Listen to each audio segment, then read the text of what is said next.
Dave Pearson smiled contentedly as he looked at his office door. It was late Friday night, and the happy working family was buzzing with excitement in anticipation of the weekend. He was proud of all 33 employees of his company in suburban Philadelphia. Among them that day was his wife Linda. She handled the bookkeeping duties, working mostly from home, but often came in on Fridays to hand out paychecks and keep in touch with the team. The company's main salesman, Dave's brother Rich, was also here as he had finished his sales this week. Dave smiled with pride as he watched his family and employees merge into a powerful team, turning the company into a well-oiled machine. Dave was truly blessed. The only pity was that his euphoria didn't last long. Dave's pleasant musings were interrupted by his office manager, Hannah Kemp, knocking on the door. "Boss, I'm finishing up work and getting ready to head home. I was wondering if I could bring something for tomorrow's pork roast?" "Hi, Hannah. What's all this boss crap? You really run the place." "Damn right I do. So can I get you anything?" "I think Linda's got it under control." Noticing his wife nearby, Dave called out loudly to her. "Honey, do you have a minute?" Pretending to scan the room with a drawn, surprised smile, Linda cheekily replied, "Honey? You mean me? Who else would I mean, smartass?" All three laughed as Linda joined them. Dave took the opportunity to keep things light. "Hannah and I were just discussing who's the real boss around here." "Everyone knows Hannah runs the place," Linda said with a smirk. "And," Hannah added, "everyone knows Linda wears pants at home. Right, Dave?" I refuse to answer that because I'm sure I'd get in trouble." "Smart move, babe. Besides, Hannah, our relationship works best when neither of us is wearing pants." "Whoa, guys. That's not serious," Linda replied. "The way you two walk around holding hands, smooching, and making eye contact is bad enough." Linda blushed, and Dave replied, "I'm proud that we're still on our honeymoon after 17 years of marriage. I've been really lucky in a loving way." Linda wept, and her lips quivered with excitement, and a cute, crooked smile appeared on her face. "Isn't he cute?" "Yes, he is," Hannah agreed. "Before you two decide to get a room, I just wanted to see if I could bring anything tomorrow." "Oh," Linda said, coming out of her love days. "Thanks for the offer, but we've got it covered. Do we know exactly how many people from the company are coming tomorrow?" Hannah looked at the clipboard she was holding. "Looks like 28 employees, 26 immediate family members, and 31 children." Linda did a quick mental calculation. "Okay, that's 85 people plus our family. The caterer makes food for 120 people, so we'll have enough." "Speaking of relatives, Miss Hannah, are you bringing anyone?" Hannah visibly forced herself to smile before answering. "No, I'm on my own." "Come on, girl. You're young and hot. We have a friend from church who would be perfect for you." "Linda, don't do that to me. Okay?" Linda started to answer when Dave interrupted her. "Honey, leave Hannah alone. She's a big girl now." "I know, but—" "Linda." The look on Dave's face spoke more powerfully than his words. "Okay. I'm sorry, Hannah. You know it comes from love, don't you?" "Yes, I know," she replied. Hannah had so much more she wanted to say, but those secret words never made it off her lips. Walking hand in hand across the parking lot, Dave and Linda were anticipating one of their favorite traditions and the busy weekend ahead. Dave asked the obvious question. "Did you make the reservation?" "Yes, of course. Mongolian beef for you, General Tso's chicken for Allie, and I'll try the Happy Family seafood platter." "Great. I could have guessed Allie's order. She always does that." "Look who's talking. I wouldn't be surprised if you turned into a Mongol." "Very funny. Did they bring you an assortment of appetizers, too?" "Of course." They got in the car and drove home. A few minutes had passed when Linda noticed that her usually talkative husband had suddenly become taciturn and with a sort of detached expression on his face. "Is something wrong, baby?" Snapping out of his thoughts, Dave answered uncertainly. Uh, uh, well, not really." "What's going on, Dave? Come on, honey. We share everything, don't we?" "Sure, it's just—" "You're bothering me." "Oh," he said with a chuckle. "It's just, well, a while ago, I was just reflecting on how wonderful everything is in my life, and I started thinking about tonight." "You mean our usual Chinese movie night?" "Yes. Friday night is the highlight of my week, eating my favorite food and then getting cozy with my two favorite girls on the couch and watching some movie. Allie is 15 now. She seems to be growing up so fast that soon our little family will consist of just the two of us." "What do you mean, just the two of us?" "She'll still be our little girl. She'll always be our sweet daughter, that's for sure. But a little girl? In a year or two, our Friday night tradition will be date night for her. Then college, and soon she'll be on her own. It'll just be the two of us. That's the curse of parenthood, baby. Kids grow up. I know, but I don't have to like it. Well, look on the bright side. When it's just the two of us, this could turn into a Chinese movie night. Oh, I hadn't thought of that. Next chapter. Dave and Linda walked through the front door to a joyous Allie who was hugging her father. Their dog, Banjo, barked happily and then ran to investigate the bags of food that had fallen to the floor from Allie's ebullient greeting. I did it. I did it, Daddy. I got an A+ on my geometry exam. I told you it was going to be okay, didn't I? I didn't believe you, but you were right. She kissed her father on the cheek, and her mother looked at her with pride in her eyes.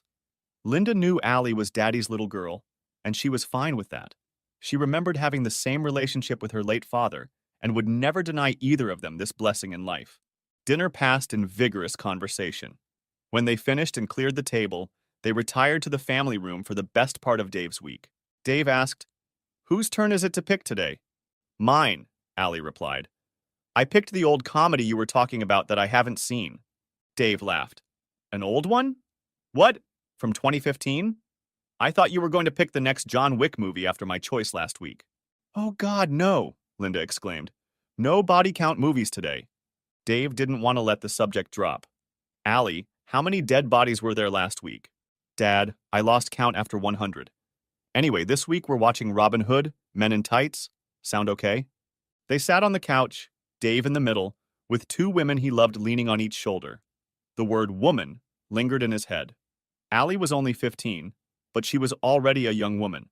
He tried his best to enjoy this night, but the thought of a future without her under his roof kept him uneasy. That was what he feared more than anything. Dave's brother, Rich, and his wife, Sonia, arrived early in the morning to help prepare for the big meeting. Their large property with the pool had many things for the guests to do, all of which required cleaning and preparation. Sonia and Allie worked inside, while Linda, Rich, and Dave worked outside. Dave was removing leaves from the pool when he felt a familiar rumbling sound and decided he needed to deal with it. "Hey, honey, I need to go inside to take my morning constitution." "Okay," she called out. "Just don't stink up the guest powder room. Allie just cleaned it, and she'll be pissed." Dave entered the house and started to go up to the master bedroom, but then changed his mind. The unfinished basement had its own restroom, and there was no risk of polluting the public areas with its legendary stench. He entered the tiny room, and the musty basement odor hit his nostrils. He opened the small, high-sash window for ventilation. He had a habit of leaving the room in the dark for his morning routine, because he liked to close his eyes and let his mind wander wherever it wanted. Thus, his morning ritual often took 15 minutes or more. Dave sat down at his desk to take care of business, closed his eyes, and noticed the fresh sense of spring filling the room. He was already beginning to sink into his thoughts when he heard shuffling and whispering voices outside the window. The window was on the side of the house and was hidden by foundation plantings. He strained to hear what was going on. "Rich, Dave can catch us." Dave easily recognized Linda's voice and felt something else stirring in his gut. "No, he won't catch up. He'll be at least 10 minutes away." "What's the bloody emergency?" "Listen, the boys brought home forms from school requesting permission to take a DNA test. Did Allie's school do that?" "Not that I know of." "Oh, shit." "Yeah." "Oh, shit. Did you ever find out if I'm Allie's father?" Dave felt like he'd been hit in the stomach by a cannonball. He fought the urge to vomit and tried his best not to react. "No, I was really hoping to avoid this. I'll check with the school to see if they're doing DNA testing. It's a different neighborhood, so maybe we're safe." "I hope so. Hey, it's been a while since we've met. What do you think? Don't you think we should stop this? It's too risky. We've been getting away with it for years. Besides, I don't want to stop, and I'm sure you don't want Dave to find out, do you? Would you really tell him? It would ruin you too. You want to take that risk? I can always start fresh. You're a real bastard, you know." "Yeah? So what? Pick a day this week." "Damn you. Damn you." "Well, this Tuesday is Dave and Allie's monthly date night. They don't get home until 10 o'clock. How about Valley View at 6 o'clock? "Yeah, okay. We'd better get back. Let me know what the school says." Hearing them leave, Dave got up and closed the window just in time to avoid losing his breakfast in the bathroom. He managed to sit up before he passed out, and silent tears flowed from him. He quietly repeated, "What am I going to do? What am I going to do?" His head was spinning with thoughts in every direction. He had never felt pain like this before, and his chest clenched. He felt like his guts were being ripped out of him. Oh my God, am I having a heart attack? He quickly dismissed that fear, but the pain continued. After a few minutes, he felt a little stronger. He cleaned himself up as best he could, fighting the horrible thoughts that continued to hover in his head. Allie. Jesus, Allie. Is she really mine? The horror of the thought began to cause panic, until he realized that she was his girl, regardless of who planted the seed. But if the evidence revealed that Rich was the donor of the seed, his brother would be in pain until he wished he'd never been born into the world in the first place. Who the hell is Linda? I can't believe. He tried to pull himself together. He needed time to think and figure things out. He knew he couldn't confront them now. There would be 100 people gathered here soon, and he had to find a way to act normal. The problem was that he was a terrible actor and too transparent in his thoughts. After being in the basement for almost 20 minutes, he realized he had to come out of hiding.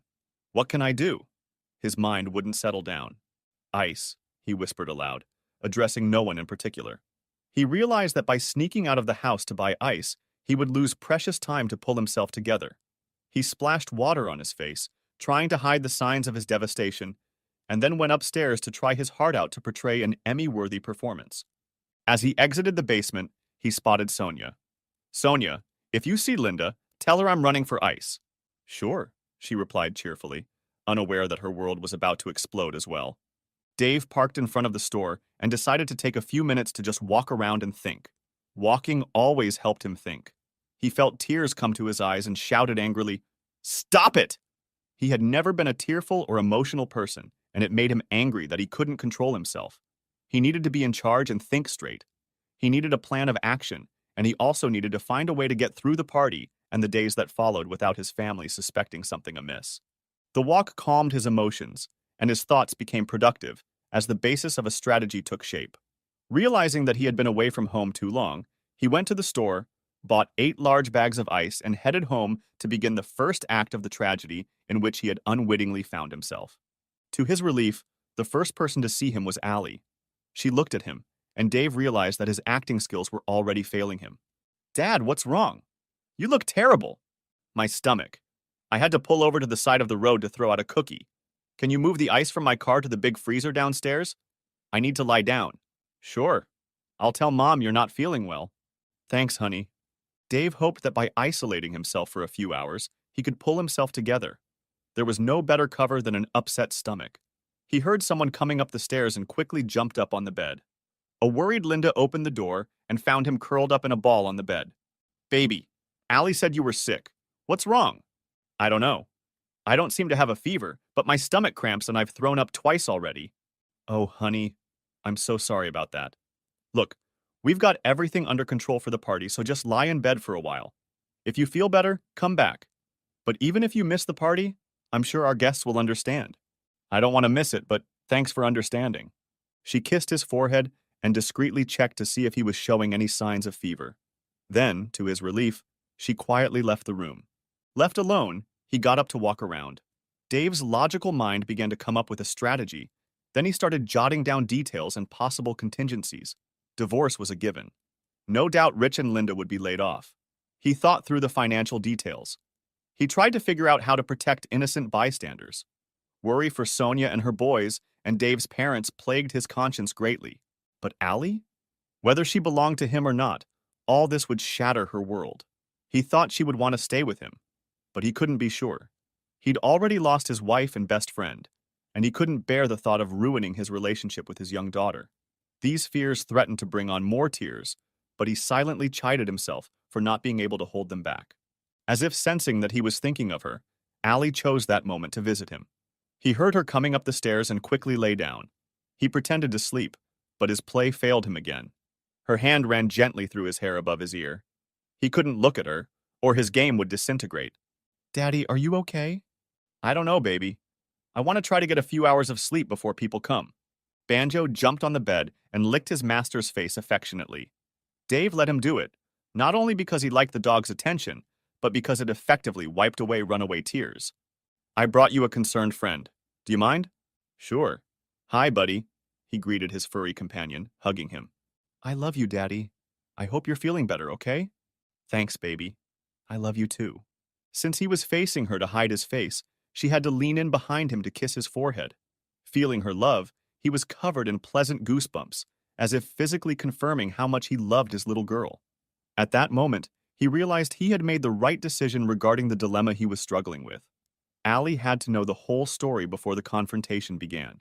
He couldn't protect her from the truth, so the right decision would be to prepare her. He knew when and how to do it, but he hated that it was necessary. What were Linda and Rich thinking? He thought to himself. To understand their cruel betrayal seemed unfathomable to him.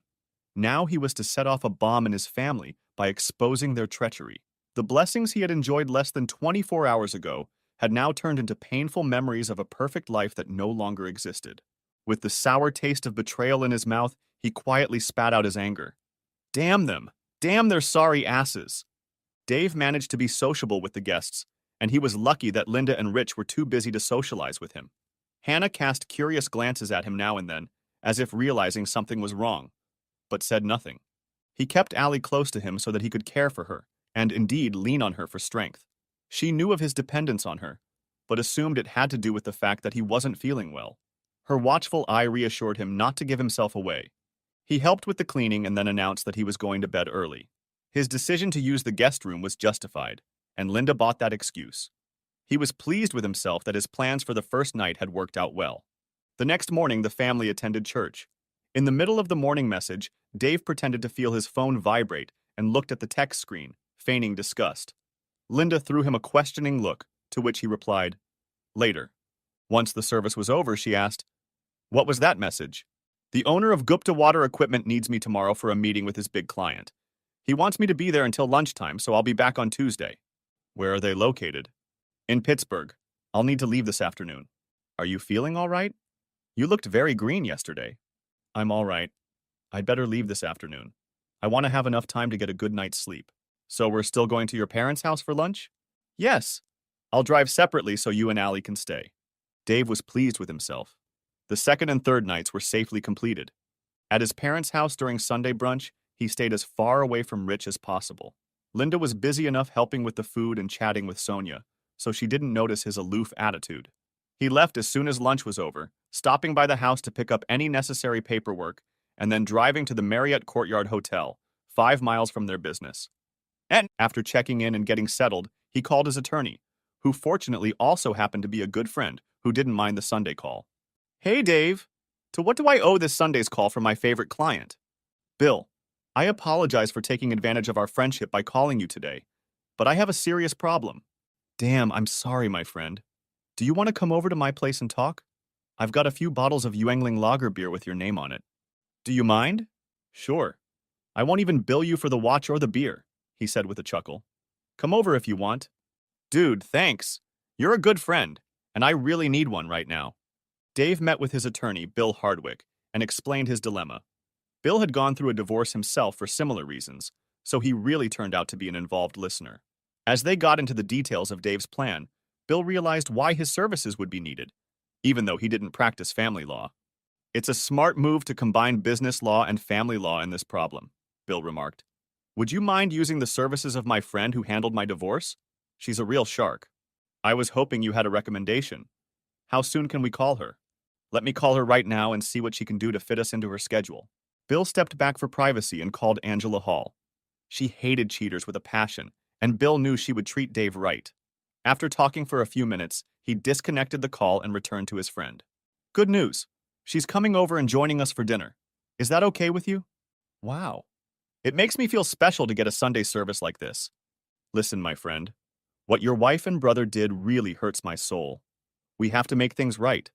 I have to say that you and Linda are the last people I expected to meet in a situation like this."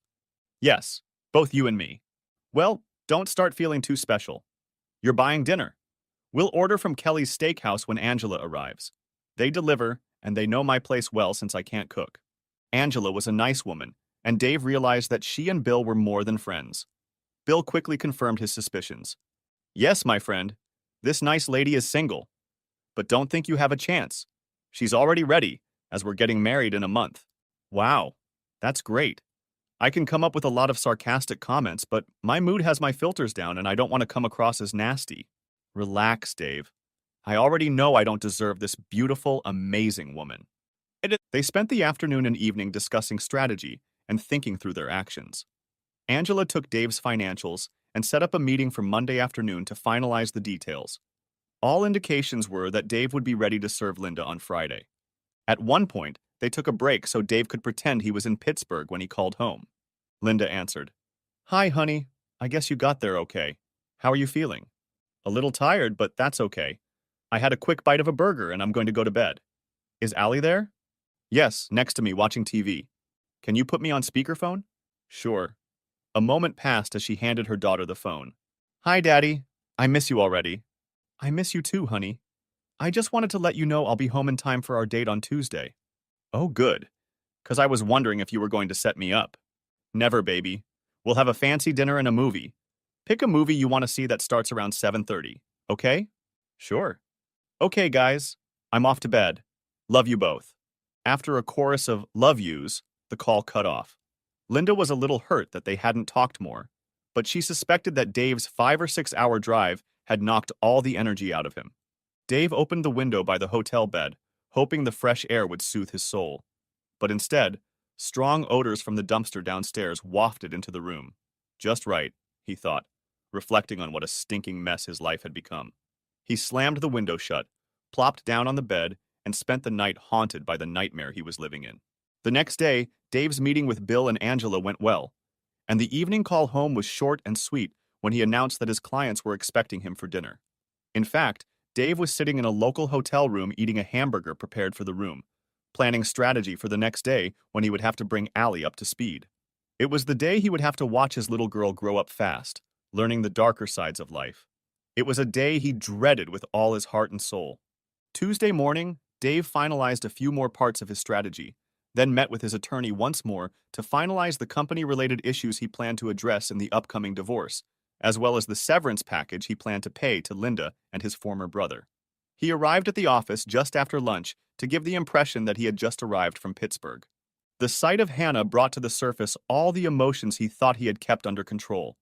Instead of leading her directly to his office, he greeted her with an awkward smile and closed the office door behind him.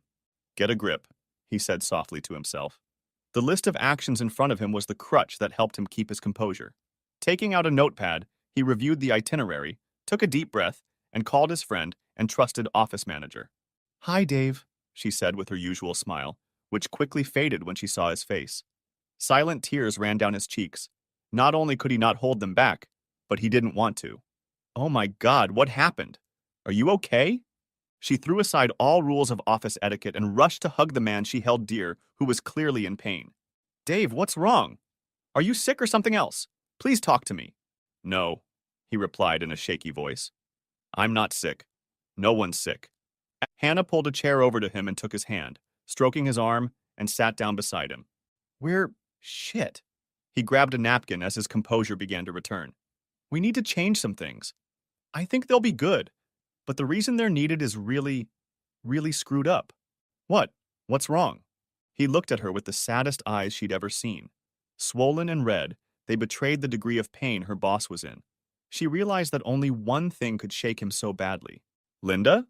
Something with Linda?" He nodded, finding it difficult to answer. He lowered his head and averted his eyes, then squeezed out a single word. "Roman." "Oh, my lord! Linda?" She hugged him again, seeing that he was losing his composure. "I can't believe it. Are you sure? Do you know who?" Dave nodded his head, clearly having trouble naming the culprit. Hannah knew she had to be patient. He looked up at her, and his expression changed from all-consuming sadness to burning anger. "Rich. My own damn brother." Completely shocked, Hannah stood up abruptly and began to pace. "That son of a bitch!" she hissed, trying not to be heard. "That stupid, selfish bastard!" She continued to pace and rant as her mind digested her boss's misery. After a few minutes, she calmed down and hugged the broken man again. Suddenly, she raised her head sharply and looked him in the eye. "You found out right before the party, didn't you?" "How did you find out?" "I realized something was really wrong, and I didn't believe the sensitive stomach story. I overheard them talking and I immediately threw up, so the sensitive stomach story was partially true." "And I guess you really weren't in Pittsburgh yesterday, were you?" "No. Lawyers." "There's no chance of you staying with her?" "I've been praying to find a way, But they've been dating for 16 years or more. I can't get over it. I'll never see her as the woman I loved. Hannah went to the refrigerator in Dave's office and pulled out a Coke, then took 2 glasses and a bottle of rum from the cabinet. I think we both need a rum and Coke. What do you think? I think that's a great idea. Hannah handed him the glass and sank into the chair across from him, taking a big sip. They sat in silence for a short while, looking at each other, and then turned to business matters. Dave started the conversation. Apparently, they're both going to be fired after Friday. Obviously. Rich's wife, Sonia, has a business degree. I want to see if she can handle Linda's job. We won't get into the matter until next week, so I may need you to find a way to cover Linda's duties in the short term. I can. I know her job and will be able to do it. Hopefully not for too long. I don't want to overburden you. No problem. I've got big shoulders. What about sales? Well, a while back Debbie Gleason said she wanted to get into sales. She's very well established as an employee of Rich's, and I think she'd be good at it. I agree. The hardest part is taking Debbie's place. Tammy Fields. She developed systems and helped with purchasing. She's also had a lot of business courses. I think she'll be able to fit in easily. Good. Sounds like a good fit. What's the time frame? This Friday, just before they get ready to leave, tell them you and I talked about expanding sales and see if they're interested. Let them know they're not telling anyone yet, but you and I want to meet with them Monday morning to offer them promotions. I got it. Anything else? Yes. Sometime before Monday, could you draw up job descriptions for them? I'll talk about compensation packages when we talk to them on Monday. Yes. What else? A few remaining tears streamed down Dave's face. This is probably the most difficult task. You're one of my closest friends. I'm losing Linda, my best friend, so I apologize in advance if I have to lean on you even more. Hannah ran around the table and hugged Dave as he stood up. This will be my easiest task and my greatest privilege. Hannah walked out of the office aching for Dave. He was too good a man to be in such pain, and she couldn't help but feel it.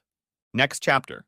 Linda paced aimlessly, pretending to be busy in the kitchen, which was already spotless. She hadn't been with Rich in almost a year, and trying to figure out why she was still giving in to him tormented her. She didn't like him, much less love him. After their brief conversation in the garden on Saturday, Linda decided that she would put an end to this nonsense one last time. She didn't believe Rich would really tell Dave, after all. He had so much to lose. After all, she had risked too much for something she was sure she would never enjoy. In hindsight, she should have admitted that years ago. The question of why she had jeopardized her family for something so vulgar and meaningless constantly grated on her conscience. Dave interrupted her musings by walking through a side door. She threw herself into his arms and kissed him. Now that's welcome home, he said with some surprise. What prompted you to do that? I love you so much, and I just missed you, since we haven't been together since the picnic. I missed you too, baby, he lied. Ready for your big date with Allie? You betcha. He wondered what would happen if he asked if she was ready for a date with Rich. She's already getting ready and will be down in a minute. What do you have planned for tonight? I'm taking her to Vincent's Italian restaurant, and then a movie of her choice. Do you have plans for tonight? He noticed her flinch slightly. Oh, nothing much. I've decided to go shopping at the mall. We don't need any window shopping, he teased. That's very funny. I'll just see if there's any worthwhile stuff there. Well, remember to shop safely. He regretted what he'd said as soon as it came out of his mouth. What does that mean? What? Nothing. Just trying to make a joke. He noticed her eyelid twitch strangely. Thankfully, Allie came down the stairs and interrupted the growing awkwardness. Daddy! Allie rushed into his arms with her usual joyous greeting. She was dressed in her Sunday clothes and looked much more grown up than he was willing to admit. She was growing up too fast, and today's conversation was going to make her look even more grown up. Baby, ready to color the town? Color the town? What does that mean? Just having a good time. Oh, then yes, and also with my favorite guy. As they left, Linda was overwhelmed with a lot of emotions. She was overwhelmed with pride and love for Dave and Allie, but guilt and remorse began to take center stage in her thoughts. After tonight, Rich and I are definitely finished, she thought. She waited 20 minutes and then grabbed her keys to drive to a rendezvous with her longtime lover. As they drove away from the house, Dave felt his chest tighten. Taking a few deep breaths, he nervously took Allie's hand. Honey, I have to apologize in advance for tonight. Apologize? For what? We won't be able to have a fancy dinner or go to a movie tonight. I have serious things to talk about and something to show you. Serious? Allie's concerned look brought tears to her eyes. Daddy, you're not sick or anything, are you? No, no, baby. We're going to stop at Chick-fil-A now, and then we'll go somewhere and talk. Okay? Why can't you tell me now? Is it some secret from Mom? You're freaking me out. Please? There's nothing to be scared of, baby. It'll just be easier if I'm not driving. Be patient, please. They were silent for a few minutes until they entered the Chick-fil-A cafe. After ordering chicken strip specials, they pulled onto the main road. Kid, let's eat while we go where we're going. For 15 minutes, they drove in complete silence until Dave pulled into a small office complex across from the Valley View Motel. Okay, Dad, we're parked. What's going on? Why did we come here? Dave looked at the innocent face sitting next to him and began to shake the foundations of her world. Honey, well, shit. I'm sorry. It's hard. She took his hand and smiled forcedly. It's okay, Daddy. Tell me. Dave let out a large sign. Your mom's having an affair. It's been going on for a long time. Allie pulled her hand out of his arm in shock, and her face contorted in pain. No, it can't be. Mom would never. That's what I thought too. It's like I never knew her. That's why we're here. She's supposed to meet him here in about 10 minutes. Meet? With who? We'll find out soon enough, baby. She cried and hugged her father's neck as hard as she could. It can't be. You must be wrong. Her denials, mixed with tears and emotion, broke his heart. Dave noticed 2 cars pulling into the motel parking lot. Allie felt his attention drawn to the scene across the street. She pulled up and saw her mom's car parked. Then she saw her Uncle Rich get out of the car and enter the motel office. With complete shock on her face, she quickly looked at her father and saw tears streaming down his face. The girl saw her father's heart breaking, and her heart broke for him. She hugged him as best she could, settling into the bucket seats, and cried at the horror they had endured together. She felt him trying to move and noticed that he was trying to take pictures of the tragic scene. They watched as the lovers embraced and walked into room 103 together. Dave reached for his daughter's chin to encourage her to look at him. I'm so sorry, baby. He gently wiped the tears from her face. I'm so sorry. They just hugged each other to give each other strength as they each pondered what they had seen. After a few minutes, Allie stood up and looked at her father. This is killing our family, isn't it? Yes, baby. The 3 of us, Uncle Rich and Aunt Sonia, all of us. I'll stay with you no matter what. I don't want anything to do with her. Then I'll do everything in my power to keep you with me, honey. You don't understand, Daddy. If she tries to make me stay with her, I'll make her life so miserable she'll have to let me go. Count on it. He wanted to tell her to stay open to a relationship with Linda, but everyone's emotions were too strong. They could talk about it months later, but right now, it was too soon. Allie, the hardest part is going to happen in the next few days. I'm going to talk to your mother on Friday night. You have to act normal until then. Can you do that? She started crying again. I don't know. How can I do that? Well, we can talk about this and the plans I've made. Let's get out of here and go somewhere else where we can talk. Dave drove to a deserted picnic spot in a city park that was well lit as the sun went down. They talked, planned, cried, screamed in frustration, and bonded on a deeper level than ever before. It was 2 against the world. They drove home just after 10 p.m.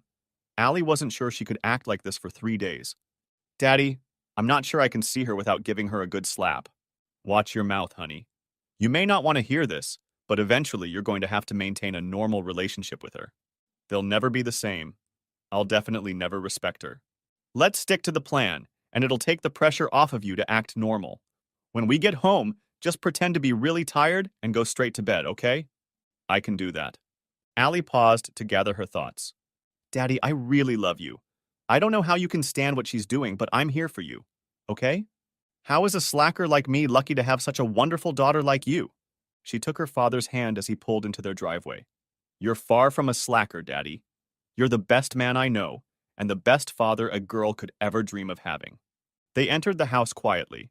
Fortunately, Linda was already in bed, and that allowed Allie to take control of herself. Dave found Linda pretending to be asleep.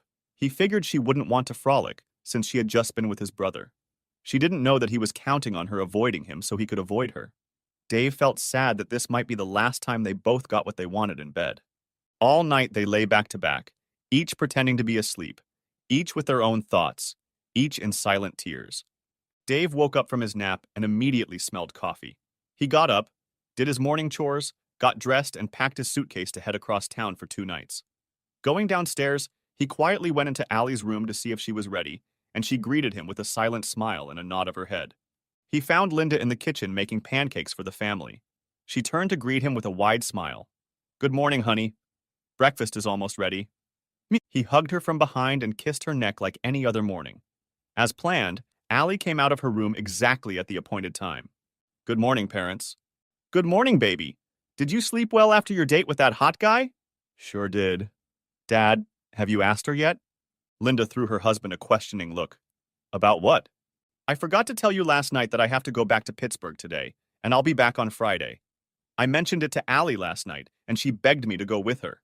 "Of course," Linda echoed cheerfully. "Allie will make your trip much more enjoyable." "Great!" Allie exclaimed.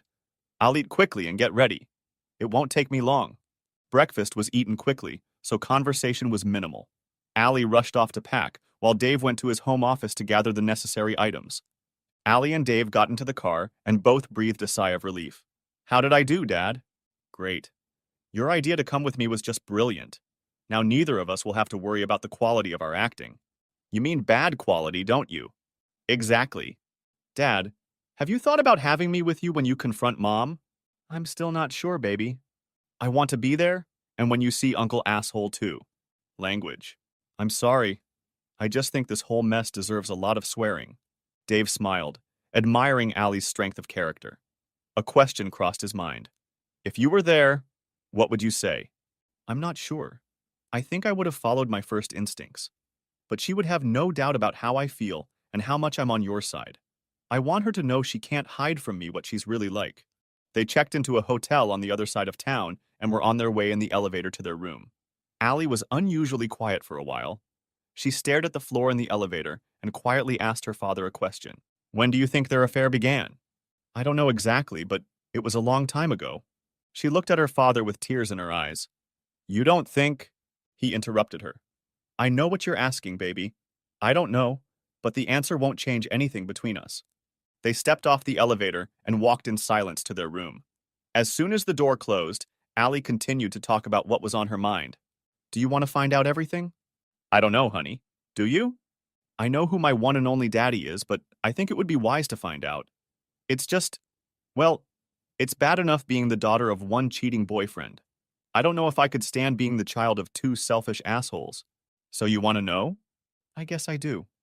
Is that okay?" "Yes. I feel like that question is like an axe hanging over my head.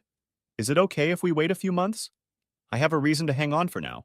She hugged him with tears in her eyes, after which they started unpacking. During their stay at a nearby hotel, Allie and Dave continued to communicate. When Dave needed to meet with lawyers or take care of other business, she spent time by the pool swimming or reading while sitting in the sun. On the first day of their stay, Hannah came to the hotel to follow their strategy and then joined them for dinner. Allie and Hannah really enjoyed each other's company. After dinner, back in the room, Allie decided to share freely. "Dad, you know Hannah has a thing for you, right?" "What? You think so, don't you?" "Yes. She likes you a lot. You've never had anything with her, you know?" Dave stepped back, and his face looked as if she'd slapped him. "I hope you know me better than that. I've never even come close to your mom." With tears in her eyes, she rushed forward and hugged him. "Oh, Daddy, I'm so sorry. I don't, I mean, I know it's not like you. I shouldn't have asked about it. I'm so sorry." Dave's heart melted. "Honey, your mom has rocked your world and mine pretty badly. I think it's perfectly reasonable to question whether someone is who they seem to be after you discover that one of your parents isn't who you thought they were. Rest assured, I am who you know I am. I loved your mother with all my heart and would never cheat on her or anyone else." Still panting, Allie asked him the question that worried them both. "Then why did she do it?" "I don't know, baby. I just don't know. Hopefully we'll find out on Friday." "I'm sorry I said that, Daddy.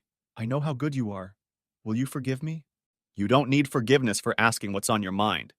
You just caught me off guard." The warm glow from his daughter's presence quickly returned to Dave's heart. She looked out for him and was his only reliable pillar of sanity. He had almost forgotten that she had had to overcome a lot too. The next day, Hannah called Linda at her home office. "Hi, Hannah." "Linda, how are you doing?" "Couldn't be better. How's it going?" How's the month-end closing coming along? Almost done. Why do you ask? Well, are you planning on coming into the office tomorrow? Our IT guy will need your laptop over the weekend to update the software and make sure it doesn't have the virus that was on our network. I'm going to be there all day. I've got some paperwork to get done in time. Great. I'll see you tomorrow, and don't forget to bring your laptop. Maybe we'll have lunch since your usual lunch partner is out of town. Sounds good? See you then. Hannah breathed a sigh of relief. She knew her soon-to-be ex-girlfriend's life would be upended. She felt sad for her and her family. But in the back of her mind, in a place she'd spent years trying to control, a bright ray of hope glimmered. On Friday, the day that would mark the destruction of her family, Allie woke up and cleared her eyes. She looked at her father, who was staring out the window with a cup of coffee in his hand, not paying attention to anything. Tears glistened in his eyes. Dad, are you okay? He looked at her with a forced smile, walked over to her bed and sat on the edge. He gently stroked her hair, moving it away from her eyes, and kissed her forehead. Am I okay? Not really, no. How about you? Are you ready for a really bad day? Yeah, she said with a sigh. There's no choice, is there? What do you mean, baby? You can't forgive her and stay, can you? I wish God would give me that option. Ever since all this came upon me, I've been asking myself the same question every minute. But all these years, all this hiding, all her pretending to be loving and faithful, I just can't see her as the woman I loved and married. Even if it was just a random, isolated event, I think I could find a way to overcome it. It's much deeper than that. They hugged and tried to draw strength from each other. Allie whispered in his ear, Thank you for including me. I'm glad I know what's going on. I don't think I'll be able to wake up tomorrow with a surprise. He pulled away from the embrace and looked into her tear-stained eyes. Baby, some people will think it was wrong of me to lean on you this week and involve you in everything. I really needed you, and your maturity for a 15-year-old girl is amazing. Are you okay? When Daddy's here, I'm fine. Then I'm fine too. What do you say we start this shitstorm? Language, Daddy. Sorry, baby. After a light breakfast, they both showered, packed their bags, and checked out. They drove to his lawyer's office and were happy to see both Bill and Angela there. His legal team had spent a lot of time talking to Allie and were clearly impressed with the young lady's composure and poise. The four of them went over the divorce proceedings and other documents. Allie was interested in participating in the discussion and had good questions and suggestions. Angela felt she had to make a remark. Allie, you seem to really understand and deal with this. Actually, Allie replied, the law interests me. It's my favorite TV show. The actual practice of law is very different from television, Bill added. Oh, I'm sure it is, Allie said. But I still think it's something I'd like to do. I have an idea, Angela suggested. When you're old enough, maybe you'd like to work with me helping our paralegal team. It would give you a chance to feel like a lawyer. Yeah, that would be great. Watching Allie interact with Bill and Angela reinforced his confidence that she was quite capable of weathering this big storm. She would be fine. All four of them ate a light lunch together, and then Dave and Allie ran errands. They got home around 3:30 p.m. At this point, the gravity of the impending confrontation seemed almost unbearable, and their awkward silence added to that pressure. Dave laid out the evidence and papers on the dining room table and then persuaded Allie to play a game of cribbage to pass the time. They had about an hour left before the family would be shattered. The sound of the garage door opening made Allie and Dave take their places at the table. There was no more acting or hiding behind masks. It was going to be real. Very, very real. Linda walked through the front door with packages in hand and called out, The Chinese food is here! Let's get the party started! Then she saw the grim faces of her daughter and husband sitting at the dining room table. Hey, you two. What's up? Dave said quietly but firmly. Sit down, Linda. She hesitantly approached the table and began to speak. What's going on? Just then she saw a picture of the Tuesday night meeting with Rich. She fell back in her chair, almost missing it. She pulled herself together as tears came to her eyes. An expression of agonizing pain froze on her face. Lowering her head, she repeated, No, no, no, no, no! Forcing herself to raise her eyes, she saw two of her dearest people sitting silently looking at her. The tense expression on their faces spoke clearly of their contempt for her. Please, Dave, don't do what I deserve, she said softly between quiet sobs. She took a tissue from the box they had kindly placed on the table and tried to wipe away enough tears to clear her distorted vision. After a moment's torture, Dave asked softly, What do you think you deserve? She sobbed even harder, spitting out the words, "Please don't leave me. Don't leave me." "You mean the way you threw away our marriage? Our family?" "Oh God, please. It was a terrible mistake," she screamed. Remaining calm, Dave asked softly, "How long did this mistake, as you call it, last?" She hesitated, trying to consider whether she could get away with lying. Unsure of what Dave already knew, she tried to give a safe answer. "It doesn't matter. One time was too many. Please, Dave, can we work on forgetting about it?" "Never mind? Are you serious?" She flinched at the abruptness and loudness of his answer. She finally admitted to herself that he knew. She didn't know how he knew, but he did. "How long?" he called out. She rested her forehead in her hands, resting her elbows on the table. She couldn't look at either her husband or her daughter, not knowing the answer. Only before he met Sonia." "I see," Dave said caustically. "So about 17 years then. I guess 17 years of cheating on me doesn't make any difference to you. Is that what you're telling us?" "No. Of course it matters. It was a terrible, selfish, hurtful act." Allie couldn't hold back any longer. "Oh, really? God, Mom, how could you do that? Do you realize how much you've ruined Dad and me?" Dave stood up suddenly to emphasize his anger. "Who the hell are you, Linda? Who the hell are you?" "I think I know," Allie added. "Let's see. Tramp, whore, adulteress, cheater, liar, traitor. Oh, and how about bitch?" Linda was almost choking. Her bowels and bladder struggled to relieve the internal pressure she was feeling. "Please don't call me names," Linda begged. "Dave, please ask her not to say things like that." "When she says something untrue, I correct her," he replied with anger in his voice. Edit. The members of the broken family were silent for a few moments, except for Linda. She tried to remain calm, but she couldn't stop sobbing. Finally, she managed to ask the question that stirred her heart the most. She knew the answer would crush her. "What are you going to do?" Dave replied, "Go to your room, clean yourself up, and calm down for a few minutes. Your crying is just pissing us off. Then come downstairs and we'll talk for a few minutes before Allie and I leave." "But we need to fix this." "Where are you going?" "That's not your concern, and we certainly won't fix anything in a few hours. Go upstairs," he ordered. Linda staggered up the stairs, and Dave sent Linda's sister the expected message. "All set. She's going to need you. Be there in 30. "Great. We're not leaving until you get here. Just come on in." "Got it." Linda sat on the bed and let her emotions run wild. For the first 5 minutes, she sobbed, tears streaming down her face and horrible thoughts running through her mind. As the tears subsided, her brain calmed down as well. She began to think of ways to keep her family together. She sank down on the bed, and then it hit her. This would no longer be her bed. She had ruined it for no reason. A new wave of tears came.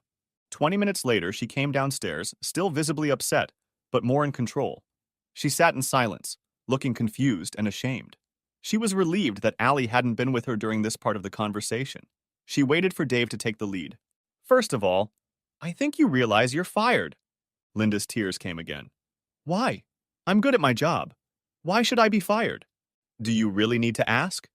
I don't know who you are anymore or if I can trust you. Besides, frankly, I don't want you around." She lowered her eyes, trying to regain control of herself, then asked, "What else?" "Here are the papers I'm sure you expect to receive. In the envelope is your severance pay and agreement. Open your own checking account with the check that is in there. As for the documents, familiarize yourself with them. You may want to hire an attorney. I'll pay the initial costs, but if you fight, it's on you." "This all seems so harsh, and it doesn't sound like you, dear. Can't we work on making things right?" Ignoring her words, Dave continued. "Shelley will be here soon to support you. I urge you to go with her for a week or so because I'm not ready to talk. When we're both ready, you can come back here to the guest room until more permanent arrangements can be made." "Can't I just stay?" "Damn it, Linda. I really don't want to see your face for a while." The last sentence felt like a knife stabbed into her chest. She paused for a moment before asking another question she'd been dreading. "Have you made up your mind? Do we really have no chance?" "I don't see a way out, Linda. 17 years, and with my brother. You two have completely ruined 2 marriages and split 3 families." "3? Of course. Us, Sonia and Rich, and my parents now that my brother is dead to me." Her face drained as the weight of her behavior grew heavier. "Oh God, forgive me," she pleaded. "I'm sure God will forgive. I hope I'll be more ready in the years to come than I am now." Shelley picked the perfect time to come in. Dave gave her a hug and then called Allie from her room. Before he left, he turned and cast a brief glance at his wife. Both of them could see the agony on each other's faces. It was in that moment that he fully felt the pain of their lives being torn apart. Two who had become one nearly 18 years ago were now cruelly torn away from each other to become two again. It would take time to heal this wound, if it could heal at all. Next chapter. Dave and Allie knew the plan as they drove in complete silence to their destination. Whether they were ready or not was the question. At first, Dave really wanted to savor what was coming next. Then he realized how many people would be seriously affected in the moments that followed. To be the messenger of what would be the cause of all this pain tore at his heart. And they pulled up to Sonia and Rich's house in his father's car. He knew his parents were here for dinner. He prayed they were okay, but he needed them to see the evidence and the confrontation firsthand. Dave was going to cut his brother out of his life, and they needed to understand why. Dave's heart was pounding so hard he was afraid he was going to pass out. Allie noticed he was struggling, took his hand and smiled. "Dad, it's going to be okay. We're going to make it through this." "Okay, little man. Just remember to stay close to your grandparents and give them the picture when I give it to Sonia. I've got it all figured out. You still haven't answered if you're going to beat Uncle Govt for brains?"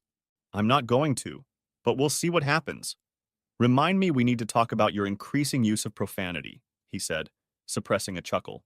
Allie and Dave entered without knocking just after everyone in the house had finished dinner.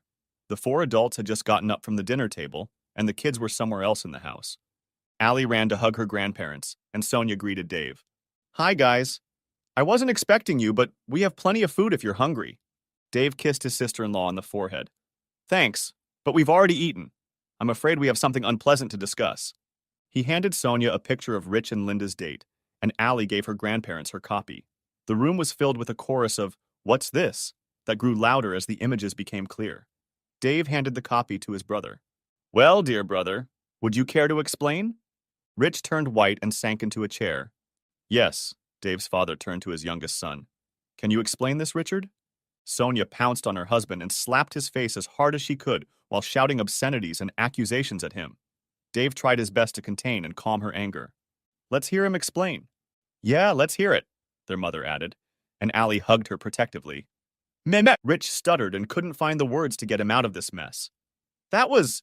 shit! Where did you get that picture?" "Wrong answer, asshole," Dave shouted. "I know the truth, so let's hear you admit it." "You know so much, tell the damn story!" Rich spat out angrily. Sonia looked at Dave with pleading eyes.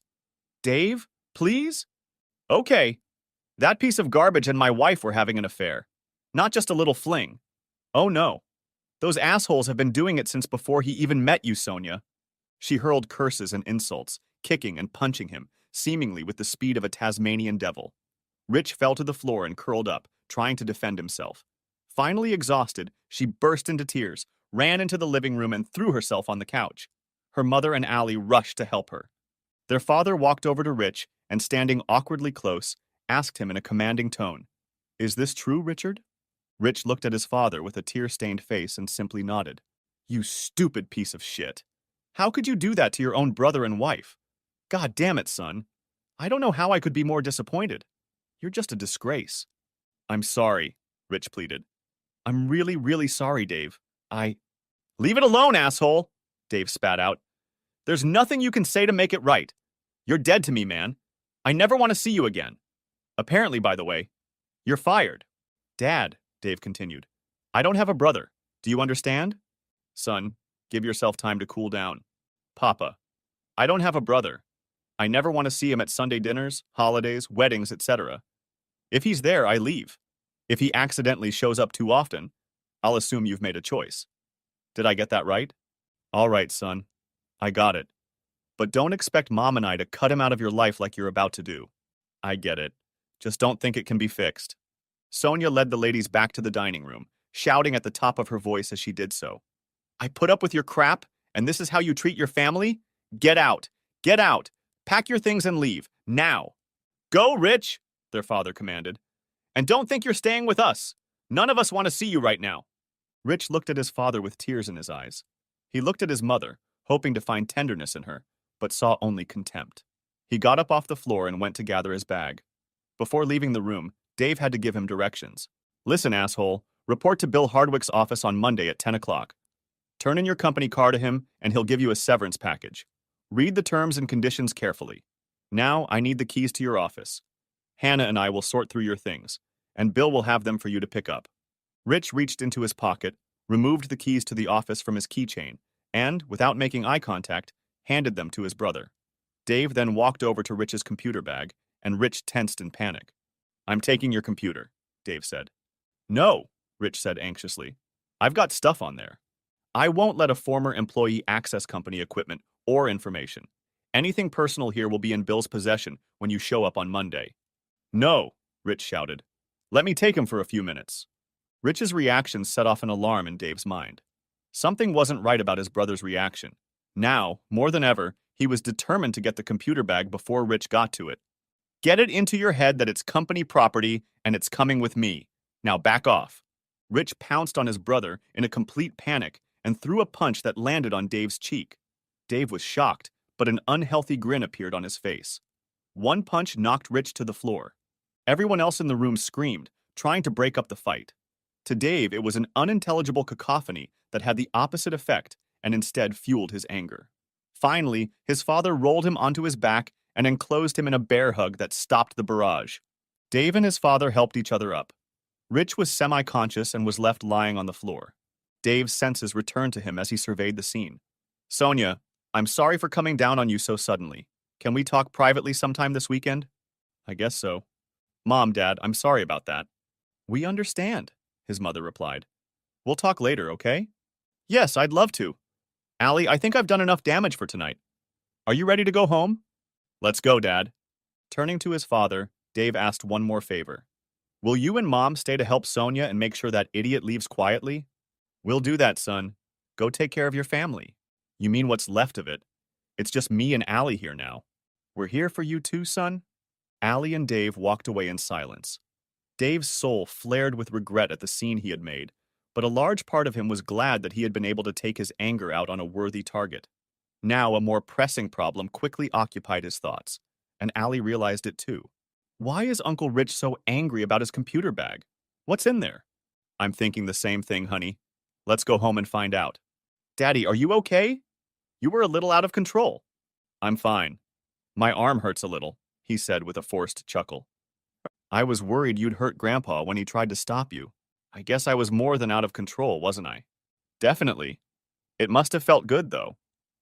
He looked at his daughter and they exchanged an understanding smile.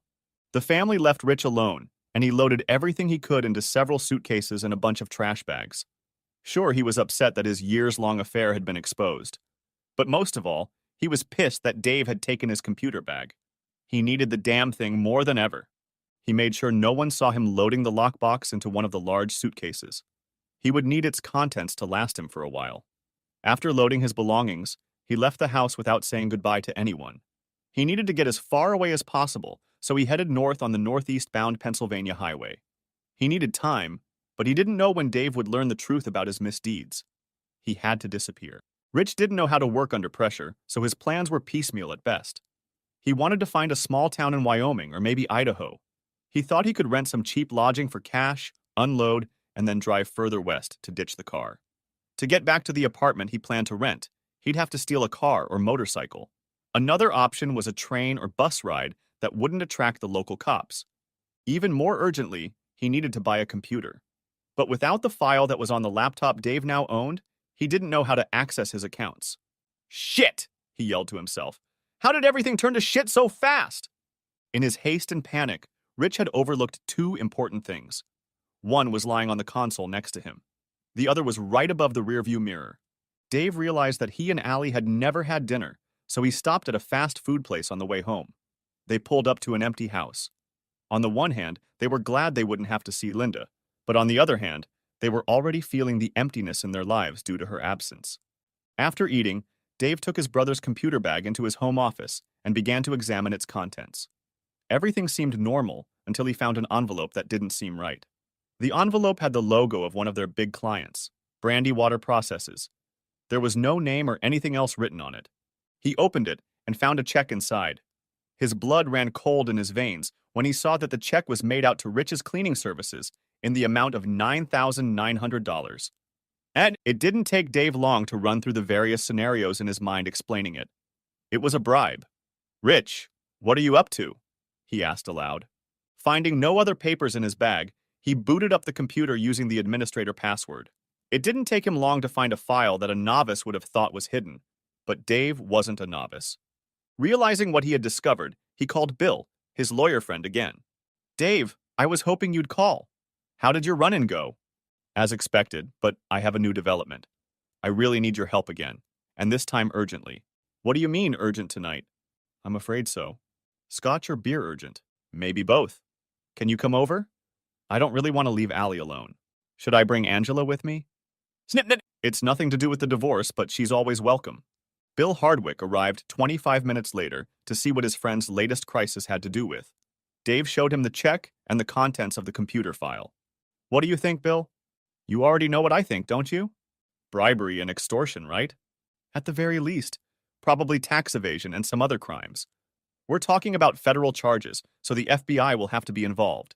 It also means guaranteed jail time. So what should I do?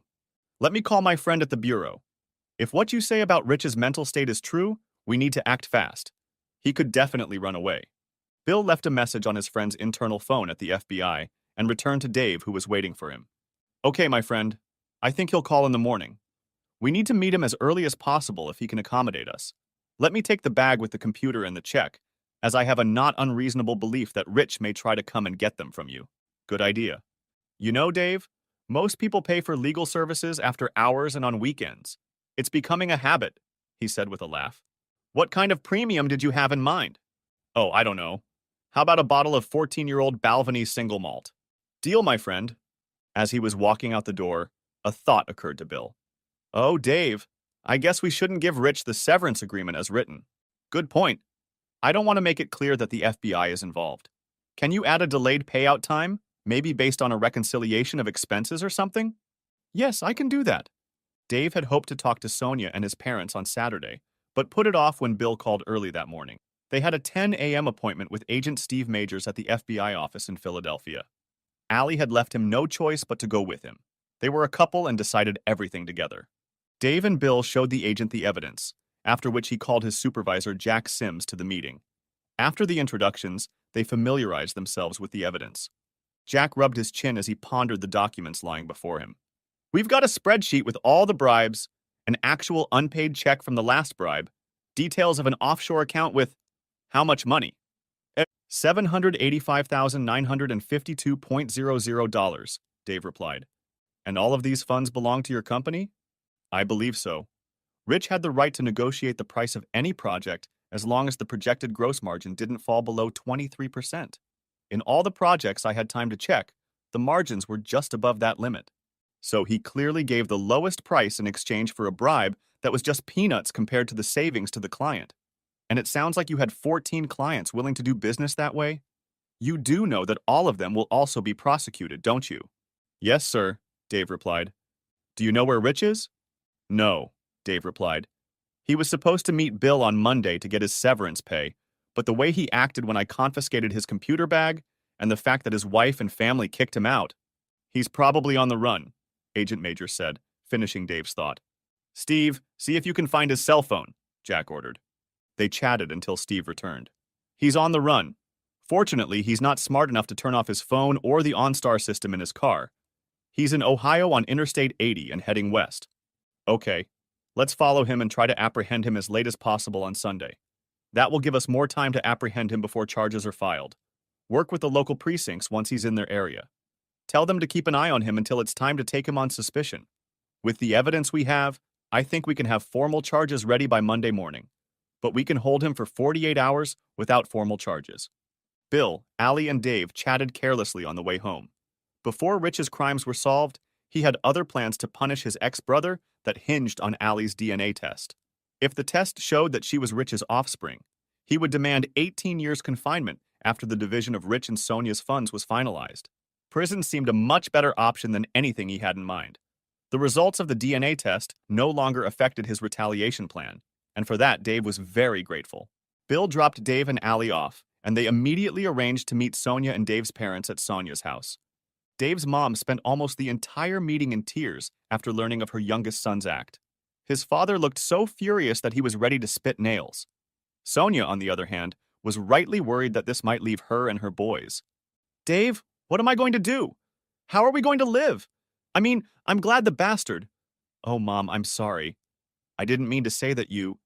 It's okay, honey. I understand, she said, snorting. Anyway, Sonia continued, I'm glad he's going to jail. Someday, when we get through this storm, I'll tell you about all the things he did to me. In the meantime, what am I supposed to do? Dave revealed his plans, hoping Sonia would agree. Well, first of all, we need to get you a lawyer. For the divorce, you need to use mine, Angela Hall. If he ends up going to jail, you should get the lion's share of all your joint assets. Then, if what the FBI tells me is true, the money Rich stole from the company will be returned. When that happens, I'll need some of that money to reorganize my business. And what's left, I'll put into a trust fund for you and the boys. You'll have full access to it as needed. Finally, I know you have an associate's degree in business, so I assume you will be able to do the bookkeeping and basic accounting duties. I would be honored to have you take Linda's place in my company. A big plus will be that you can work from home and still take care of your boys. How's that sound? Sonia rushed to him and hugged him with tears of joy and relief. Dave's mom and dad also expressed their support. Dave smiled at Allie, who was glowing with pride at the way her dad always took care of the family. On the way home, Dave tried to ask Allie a pressing question. Babe, we've already talked about maybe doing a DNA test. Have you thought about it yet? I've thought about it, and it's hard for me to decide, but I think we should do it. Are you okay with that? You're not angry? No, I can't be angry about it. And I think you're right. I'll get the test kits and we can get everything done this week. You believe me when I say the results won't change anything about how much I love you, right? I know it won't change how I feel about you. So yes, I believe you. I just want to know. Dave had been very afraid to talk to Allie about this, but now he could relax a little. There was still a lot to do, but as he crossed off one more item on his hellish list, he realized that the end of this nightmare was nigh. The night of his departure, Rich drove all night west on Interstate 80. Just before entering Ohio, he stopped at a McDonald's for breakfast and some rest. Using his iPad, he researched possible destinations. He decided to stop in Sioux Falls. It seemed remote enough, yet large enough to be inconspicuous. He found an inexpensive furnished room online and later called the number listed to reserve it. He could ditch the car near Fargo, which was about 6 hours north of Sioux Falls, and take a bus back. He closed the car door, feeling better. Yeah, he shouted out loud. I have a plan. Once on the road, he began to ponder the chances of getting away with it. The longer he thought, the more frightened he became as it dawned on him how stupid his plan was. However, he felt he had no choice. At the worst possible moment, he considered just giving up and throwing himself on the mercy of the court. But that option scared him even more, so he kept going forward. He thought about his family and what he had done to them. He forced his heart to be hard and focused on his anger. Hunters would be found, and he would be the prey. There was no time for regrets. He drove on until lack of sleep made driving dangerous. He found an inconspicuous parking spot at the Cracker Barrel and rested for a few hours. On Sunday, he woke up just in time for the restaurant to open and decided to eat breakfast before hitting the road. Once on the road, he drove mindlessly as he continued to ponder everything that had happened. As much as he wanted to deny responsibility for his misdeeds, he felt the growing weight of the consequences he would have to face. He loved his family. He felt some resentment, but he loved his brother. He wondered what had gotten him this far. The day was drawing toward evening when he stopped at a diner near Omaha. It was only 200 miles to Sioux Falls, where he found an inexpensive motel. He had an appointment for the morning to get a room, and then he'd take care of ditching the car in Fargo. It was all coming together, so he thought. He walked to the door of the diner, and two men approached him. As soon as they asked if he was Richard Pearson, he knew he was finished. The FBI had found its man. On Monday morning, Dave brought donuts, bagels, and coffee and scheduled an all-staff meeting for 9 o'clock. At 8 o'clock, he met separately with Debbie Gleason and Tammy Fields to tell them the good news about the promotion. At the company meeting, he introduced them as the new sales team. The employees were supportive when they heard all that had happened and were happy that Debbie and Tammy were given more responsibilities. All the unpleasant news and changes were presented. Then, when the shock passed, Dave was able to focus again on continuing his business and personal life. The next morning, Rich was formally charged with numerous felonies. Charges against his bribe-paying clients would follow as the FBI investigated each case.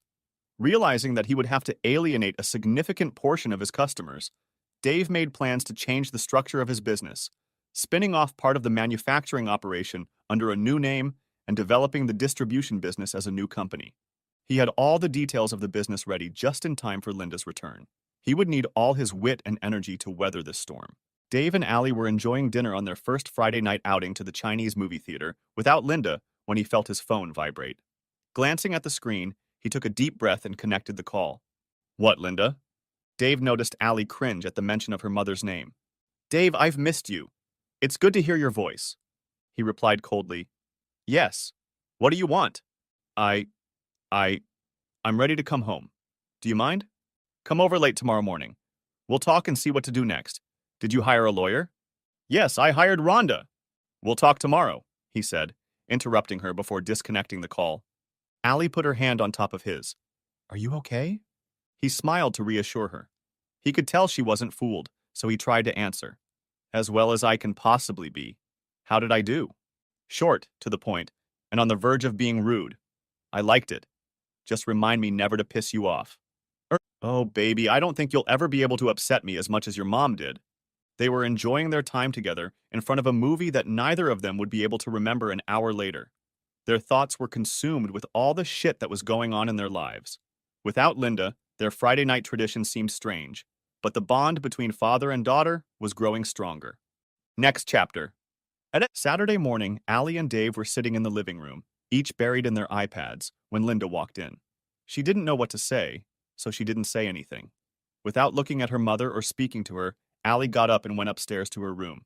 Dave looked up from the screen to see the resentment on Linda's face, then went back to the iPad to finish solitaire. "Hey, Dave!" He held up a finger in the universal sign for wait. Less than a minute later, when the solitaire was over, he hummed disappointedly, closed the iPad, and finally acknowledged her. "Okay, Linda, let's talk. Did you read the papers?" "Yes," she replied, sitting down in her chair. "But can't we talk about how we can stay together as a family? I can't bear the thought of things changing from what we had." "What? We're going to stay married, and you're going to leave whenever you want?" "No, that's not what I mean," she protested. "We've been a happy, loving family. Why does that have to end? I'll never risk it all again. Please, Dave. It's killing me."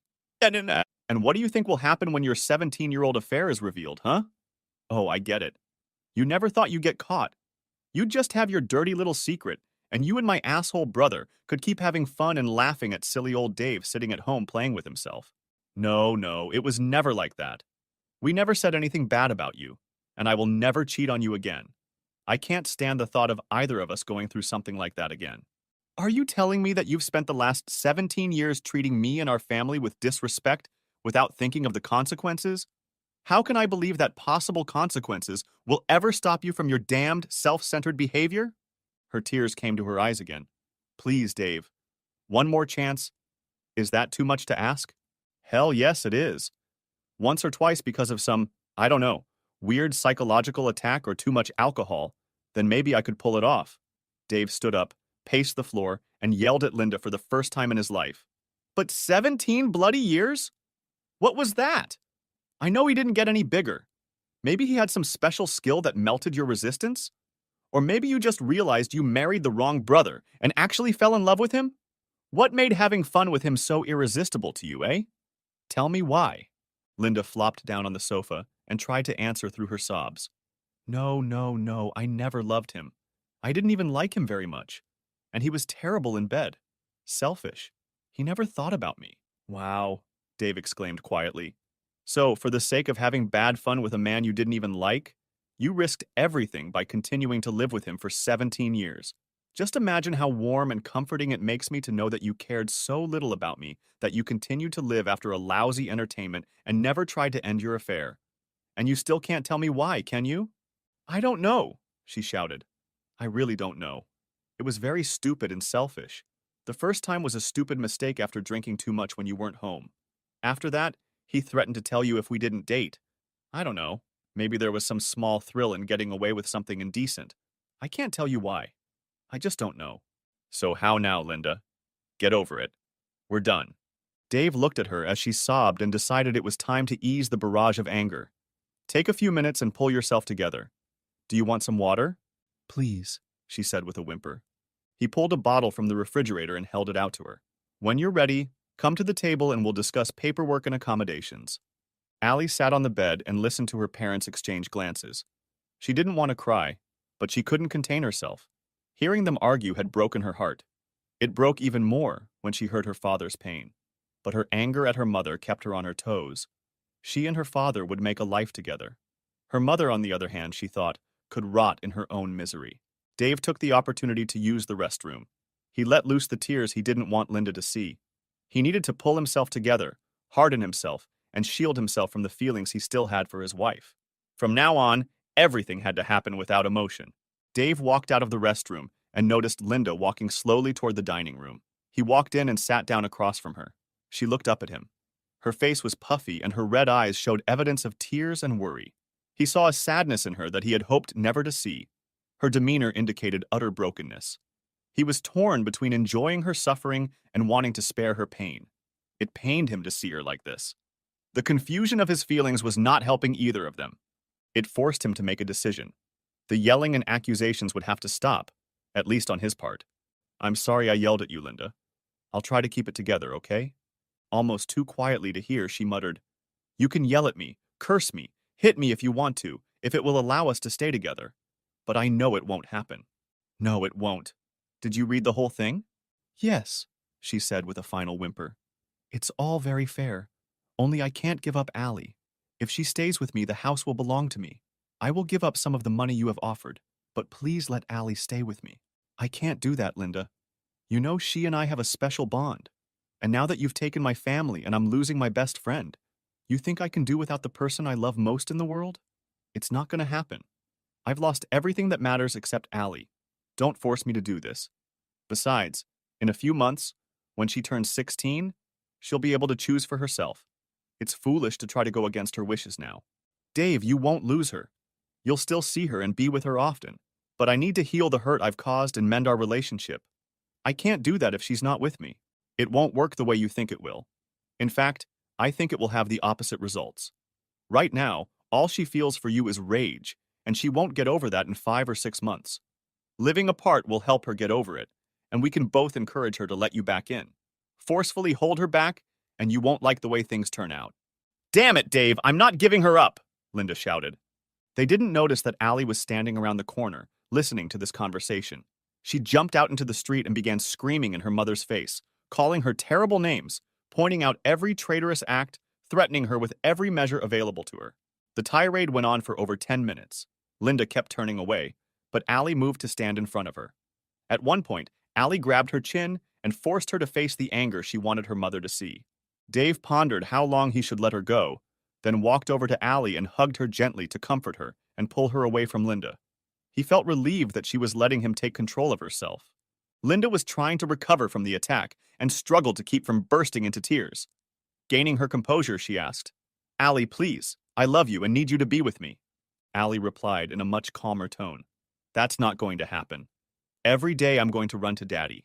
And if I'm stuck here with you, I'll make your life miserable. Can you stand being attacked like this every spare minute? Daddy won't be here to tear me away from you. Do you understand, Linda?" "Linda," her mother asked, "what happened to Mom?" "Yes, that's what we all want to know, bitch." Her message was delivered, and Allie walked calmly back to her room, smiling to herself, though the deep sadness brought new tears. Linda had wisely decided that she could not stay in the same house while the divorce was going through. She didn't want to rent her own place because she was going to fight for Allie and their home, so she temporarily settled in with her sister. The divorce line was set, and the family found themselves in court in front of Judge Stan Lawson. Judge Lawson read both divorce petitions and had an idea of how events should unfold. He usually granted requests for counseling, but it wasn't hard to see that it wasn't going to fix this couple. An affair with the husband's brother for 17 years seemed too extreme to overcome. Thus, the only real issue remained the custody of their daughter. If conventional norms were to be followed, he would have preferred that the mother get custody, but the girl was close to the age where she could choose for herself. He decided to see how things played out in the courtroom. The court was convened, and all preliminary issues were resolved. Linda's attorney began the trial. "Your Honor, my client does not want a divorce and has offered to countersue only if reconciliation is deemed impossible. On that basis, she is asking the court to schedule counseling for a minimum of 12 sessions or until the couple reconciles." The judge knew this would happen. "Counselor, Having familiarized myself with the particulars of this case, I see no reason for counseling. It is clear that the reason underlying this petition for divorce makes an attempt at reconciliation through counseling a waste of time and money. The motion is denied. Linda's attorney continued.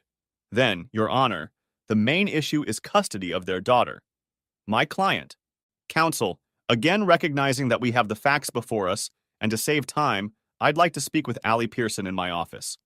We will break for lunch, and Allie, I invite you to join me and a member of the court staff for a sandwich while we talk. Do you mind? Yes, Your Honor. Linda stood up and began to object. No. I should be with... Mrs. Pearson, you're out of order. No, you should not and will not join our conversation.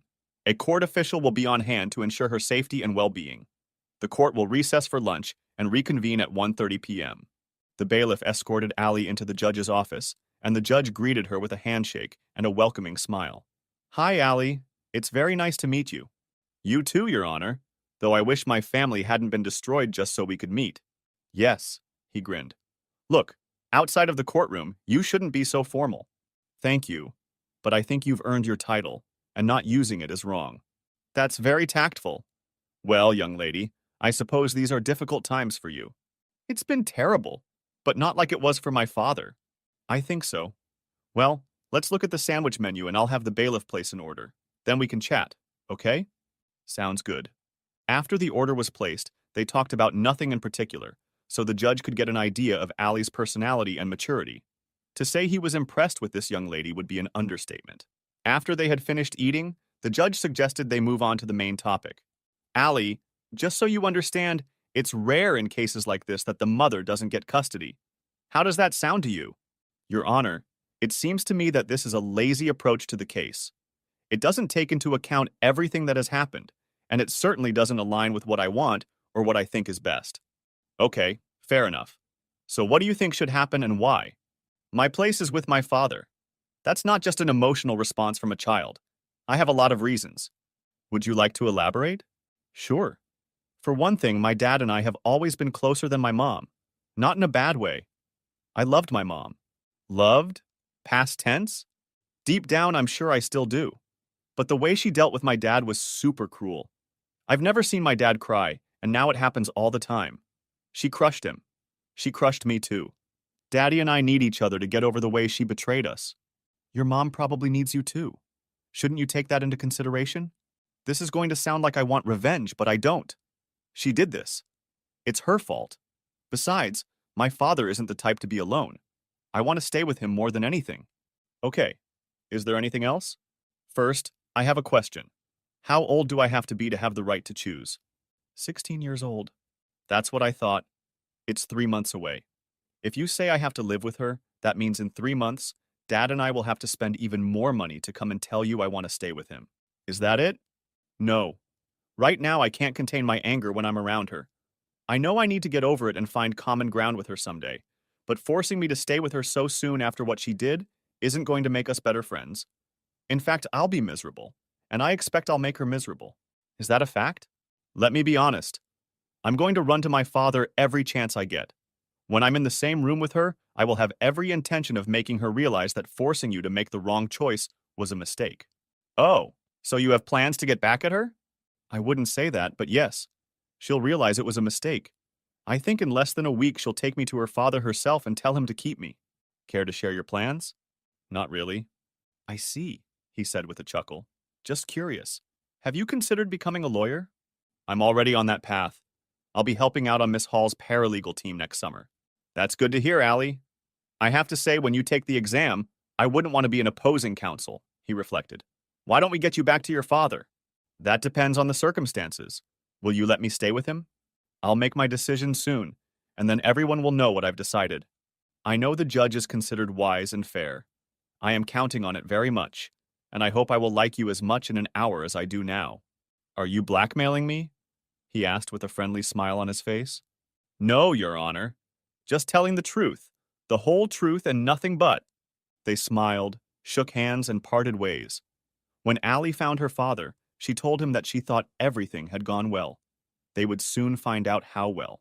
When the court reconvened, the judge immediately pulled himself together.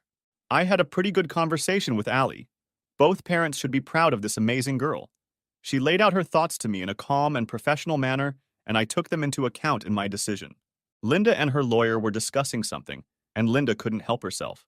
"Tell him," she said loud enough for the whole room to hear her. The judge, clearly annoyed, banged his gavel and stared at them. "Counselor, do we have a problem?" "I apologize, Your Honor. My client has made me aware of a problem that may affect your decision." "Good. Let's hear it. And it better be good." "Yes, Your Honor. Mrs. Pearson has indicated that there is a strong possibility that Mr. David Pearson is not the biological father of her daughter. If that is the case, it could be argued that he does not have sufficient grounds to claim custody. Counselor, this is completely irrelevant to custody claims in Pennsylvania, and you should know that. However, for the benefit of Mr. and Miss Pearson, is there any evidence of that, Mrs. Pearson?" "Not yet, Your Honor." "Your Honor," her attorney interjected, "we move to stay the proceedings pending the DNA test and analysis." Dave turned and saw that Allie answered him with a knowing smile. His attorney stood up to respond. "Your Honor, anticipating Mrs. Pearson's tactics, we have the results of the DNA test conducted by an accredited laboratory. The results are certified and accompanied by a duly certified and notarized sworn statement from the agency that conducted the analysis." He handed copies to the court officer and Linda's attorney, then continued. "As you can see, the results prove conclusively that Mr. David Pearson and Miss Allegra Pearson, or Allie as she is also known, are father and daughter." "Very good, Counselor Hall. That's interesting and I'm sure will bring relief to the father and daughter. In any case, based on the laws of this state, the motion for continuance and scheduling of the DNA test is denied." Linda cried as her attorney tried to comfort her. Judge Lawson continued. "Now, as I said, while it is customary to award primary custody to the mother, I believe it would be best for all parties to grant Miss Pearson's wishes and accept the petition presented by Mr. Pearson. Mrs. Pearson and Allie, it pains me to see mother and daughter estranged from each other, and this whole procedure of dissolving a happy marriage hurts me more than I can express." He paused and took a deep breath. "The petition for divorce filed by Mr. Pearson has been granted. You should both receive a final judgment within 6 to 8 weeks. At this point, I wish you three the best of luck. Court is adjourned."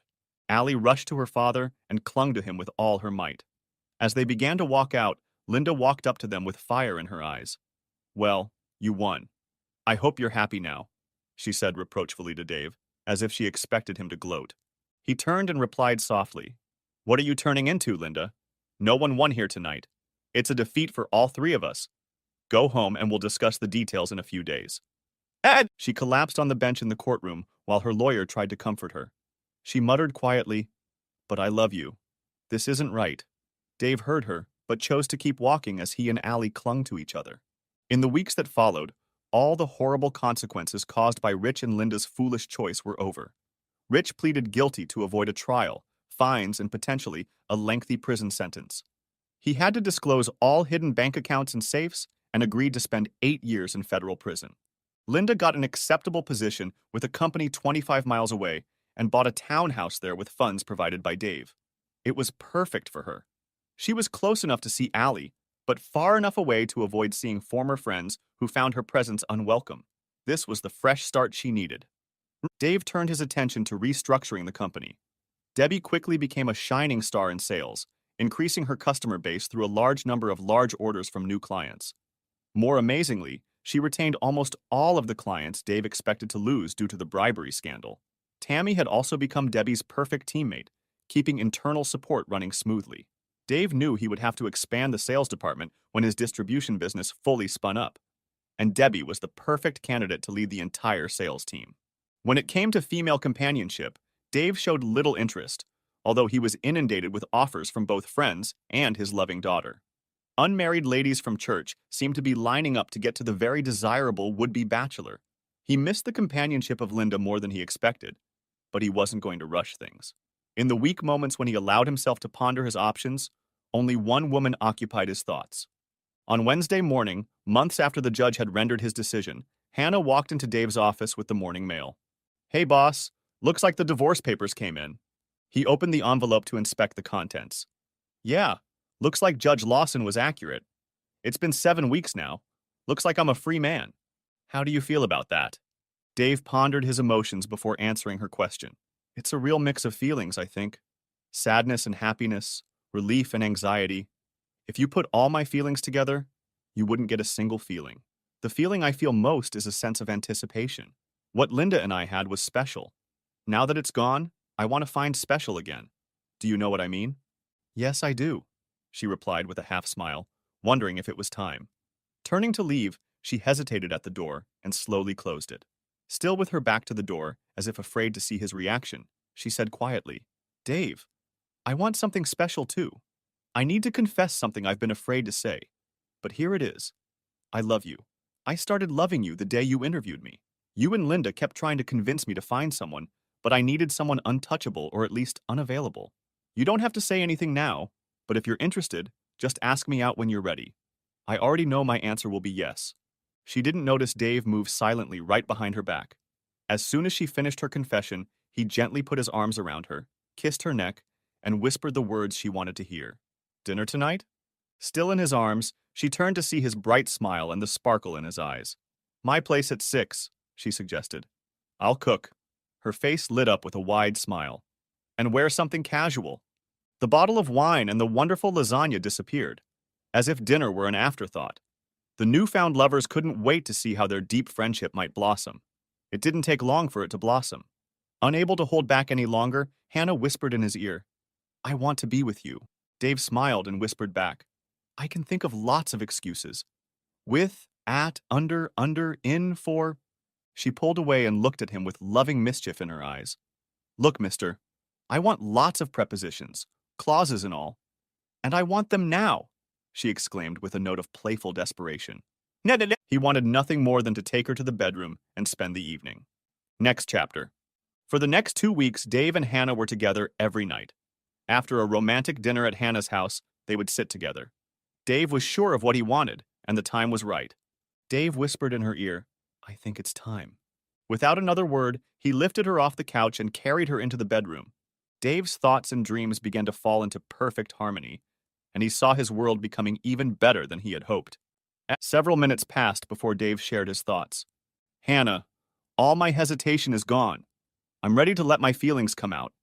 Over the past weeks, I have found that spark and chemistry I knew we would have together. I feel like my heart has unclenched, and I can say I love you with all my soul. If you say yes, I never want this to end. She rolled over on top of him and put his sword away in its scabbard. Will that answer you? You have me, and I have you. If you're absolutely certain this isn't a fracture for you, then I want us to never part. It's going to make walking a little difficult, but I'm ready. Smartass, she exclaimed playfully. You know what I mean? Yeah, I do. I think my friends will tell us to take it slow, considering everything that's happened recently, but I don't care what they think. It might seem fast to you, she said. To me, it was something I had to live with for 7 years. Well, I know we were both concerned that things would go back to the way they were, but it felt right to me. Later, they drifted into slumber. Joy filled Hannah, Dave, and Allie's home. 6 months after their first date, they were married in their church. In keeping with their character, the casual and informal reception was a pig roast in the spacious backyard. With 200 guests in attendance, the pool and other entertainment gave the children something to do. For the adults, a large marquee with a dance floor and bar was set up. A small band provided the musical accompaniment. There was plenty to celebrate. As expected, some family members and friends expressed surprise at how quickly they had decided to get married, especially since Hannah was 8 years younger than Dave. The explanation was simple. They quickly realized they had found the right partner. Plus, Hannah was 3 months pregnant, and she and Dave were only 30 years old, and they planned to have many more children. As the party was winding down, a familiar face appeared in the backyard. Oh, look, Hannah said to Dave. Linda's here. Let me go greet her. Both women weren't entirely sure how their visit would turn out. Hannah's fears were quickly dispelled when Linda smiled and hugged her friend. Congratulations, Hannah. It sounds like a terrific holiday. Well, you know Dave and his pig roast? How about you? You look great. I'm still working on myself, but I'm much better now than I was 7 or 8 months ago. Look, I want you to know that I think it's great that you and Dave found each other. Please believe that I wish you nothing but the best. You are 2 of my favorite people. Dave joined them and hugged Linda warmly. Hi, Linda. Really glad you came, but I was hoping you'd come a little earlier. I thought about it, but I didn't want to be a pesky ex taking attention away from you two. As I told your lovely new wife, I'm very happy for you both. Thank you. I appreciate that. So, are you ready for Allie to spend 3 weeks with you while we go on our honeymoon? I'm looking forward to it. I hope she doesn't dread it too much. Don't tell her I said that, but she's looking forward to being with you while we're away. I think she feels guilty about some of her actions and words, but I told her that strong emotions need to be let out if she's going to overcome them. You two are going to be fine. So, are you going to go meet my emotional support animal? What? You still have Banjo, right? Of course. He'll be with Allie when she stays with you. Then what's an emotional support animal? Oh, it's a pig. He's been roasted, of course, but he does give me positive vibes. Come and get a plate. Any threat of tension vanished when Hannah and Linda laughed as they threatened to throw Dave into the pool. No two divorces or breakups are the same. People don't react in the same script when something bad happens. After learning of Linda's infidelity, Dave couldn't imagine ever finding joy in his life again. Allie grieved over the breakup of her loving family. At the same time, Hannah felt doomed to either live without love or settle for something or someone less than she wanted. All of them were broken. But in the end, Dave, Hannah, and Allie found more joy than they had before everything fell apart. With all their hearts, they wished the same for Linda and Sonia. Time would tell. Epilogue, 10 years later. The pastor asked the congregation, "Who gave this woman the right to marry?" Dave answered clearly and firmly, "Her mother and me." He then took Allie's hand and passed it to the groom, Nathan Lawson, grandson of Judge Stanley Lawson. Dave turned to take a seat next to Hannah, who was shedding happy wedding tears. Sitting next to them were Linda and her fiancé. Hannah and Linda were good friends again, and Dave kept his distance from his ex-wife. At least he no longer felt the need to isolate himself from Linda. His love for Hannah and their 3 children more than healed the anger and hurt. Hannah whispered to him as he sat down, "Mothers, plural. Nice move, Mr. Pearson." He looked back at the wedding party and smiled proudly at his 10-year-old daughter, Sarah, who was his sister's maid of honor. His youngest daughter, Jenna, was a flower girl, and Dave Jr., now 3 years old, was a ring bearer. True to his contemplative nature, he basked in the glow of a heart filled with love and pride. A prayer of gratitude burst from his soul. Allie graduated from Temple University Law School, top of her class. It was also where she met and fell in love with Nate. While they were dating, her father and Judge Lawson became close friends, so the blending of families couldn't have been easier. Nate focused on criminal law and moved to Bill Hardwick's office, while Allie prioritized family law and became a new member of Angela Hall's team. The changes Dave has made to his business have been more successful than he expected.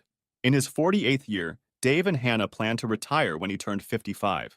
He was by no means a billionaire, but his stock portfolio and excellent financial planning made that goal easily achievable. Sonia married a terrific guy who managed the eastern territory of the large pump company that Dave's business represented. In addition to the 2 boys Sonia had with Rich, the couple now had a little girl who had just turned 4. Dave's parents had already retired and were enjoying good health as they transitioned to outdoor activities. This included them passing on Sunday family dinners to Dave and Hannah. One Sunday, about 3 months after Allie's wedding, Dave's father pulled him aside after the meal.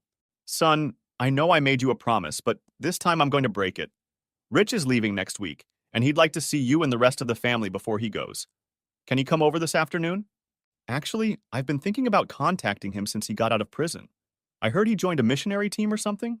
"Yes. They help poor villages, build schools, and so on. He's going to Tanzania and will be on the team as a water purification specialist." "How did he get involved with them while in prison?" "He's grateful to his cellmate for really turning his life around. He got close to the prison ministry team and asked them to help him find a ministry he could join upon his release. After learning about his abilities and background, they set things in motion. He had studied Swahili and, from what I understand, spoke it fluently. He was also allowed to take a lot of required courses while he was serving his sentence so that he was ready to go upon release. He spent several months after his release completing his training and collecting monthly aid. He can come visit us, but Sonia and her family might not react well. He's already visited them a few times. They're fine." "God, Sonia never told me." "You're blaming her? You made it clear you wanted nothing to do with him." "Yeah, I guess you're right." "So what do you think of your brother at this point?" "What he was doing seemed to be aimed directly at me, Dad. Maybe he didn't mean it that way, but it seemed that way to me. The moment everything fell apart, I remember thinking it would have been kinder of him to just put a bullet in me. He had infringed on almost everything that mattered to me. If it hadn't been for Allie, I don't know what I would have done." "Yeah, you two were good at sticking together." Yeah, thank God. Son, you mentioned that Rich seemed to be targeting you. I don't think that was his primary motivation, but on a subconscious level, I think you might be right. He and I had a strange but interesting conversation the day he came out. He was apologizing, and I believe he was sincere. But then he said something that really struck me. He said that he never felt like he was part of our family, and that you were always the perfect son that he could never compare to. Your mom and I were racking our brains trying to figure out why he felt that way. You guys have never held me up as an example or shown me any favor. I don't get it? He admitted it himself. He said it was all on his conscience. He knew you were a better student and had talents he didn't have, so he drew conclusions that weren't true. He knows that now. I think I owe it to him and myself to talk to him and clear the air. Thank you, son. I knew you'd understand it that way. Dad, you know I usually spend a lot of time thinking. Like during your half-hour morning visits to the latrine? Okay, smartass, Dave replied, and they laughed. Like I said, a few nights ago I was sitting alone on the back porch while Hannah put the kids to bed. The air was cool and the smells from the flower garden put me in a wonderful state of mind as I watched the sun set behind the trees.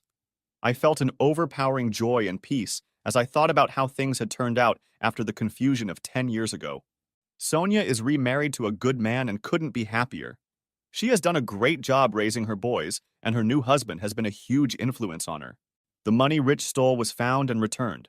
I thought he had destroyed my client base in the process, but instead, I found some real stars to take his place.